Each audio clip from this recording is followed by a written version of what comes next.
Half of Playboi Carti's label Opium will be dropping this October. As you look right here on Homicide Gang's newest post on Instagram, they went ahead and posted October blanked out in 2023. So it looks like they are going to be dropping this year, which is a little bit of a surprise because we already got the Snot or Not little mixtape from them a few months ago. The only problem is that Drake will be dropping on the first week of October for October 6th, so they probably won't drop then. And then Ken Carson will be dropping the 13th, as he's been posting on Twitter with this image right here, Friday the 13th, which is a very fitting date for him. Tweeted at the date for us right here, which he said this directly right after I posted the last Ken Carson video on this channel. That's funny how bad the timing was, but Homicide Gang will probably drop, I would guess, the 20th or the 27th, which are also Fridays in October. And with Ken Carson, I actually do believe that he will be dropping this time, just because we do know that the album is done. There's been so many fire snippets, and he's actually, given himself time, extending the release date of this project so he can promote it and have a full rollout for us. So we will be covering that on the channel. So those are two of the members, half of Opium, that will be dropping in October. Recently, Destroy Lonely hasn't been too active, just because we've already gotten If Looks Could Kill earlier this year. There was a thing earlier this summer that his girlfriend posted where his files to Destroy Lonely's new album, so he clearly has been working on something. I'm not going to make any promises or even get my hopes up that he's going to be dropping in October, but I guess since the other members are, maybe. More importantly, is Carti going to be dropping in October? I think we'd all be more excited for that. But speaking of Carti, he was brought out during Lone's performance.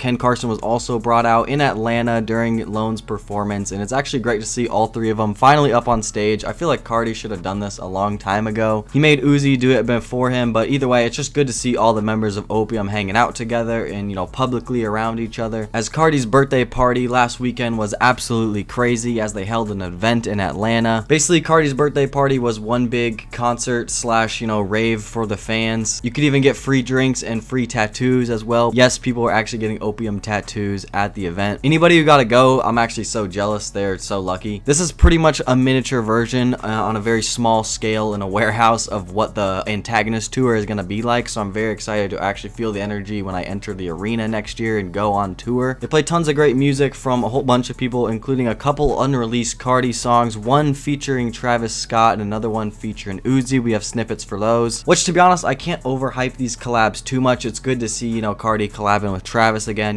Maybe they did a feature for feature since Carti was featured on Utopia with Fiend, and maybe finally we are getting that 2023 collab between Uzi and Carti, which we've been dying for years now. And if this is really an Opium October, I hope that we actually get new Carti music, or at least a new single or just something before tour, which starts in November. And I know I've said this before, and I know many people online have said this before, but we are dying for new Carti music. Hell, we even sat in a live stream the other day and listened to a radio station for an hour. DJ Swamp Izzo and Lil Bankhead said that they're going to be releasing and previewing a new Carti song at 9 p.m. the next day. It was cool that they got Carti on that radio station on his birthday the day before, but the fact that they just did all this for a clout move and to flex that they knew Playboi Carti, bro. They just played us again, and yet we had another disaster of no Carti music being previewed on the 14th of September. Add this to the list of dates of disasters and just letdowns for the Carti community. We're just starving out here. But anyway, thank you guys for watching to the end of the video. That's pretty much everything that's been going on with Opium recently. Very excited for Ken Carson's album. That's probably my most anticipated release right now. More updates and videos coming soon for you guys. I have a Twitter, Instagram. Go check me out there, and I'll catch you guys soon. Peace.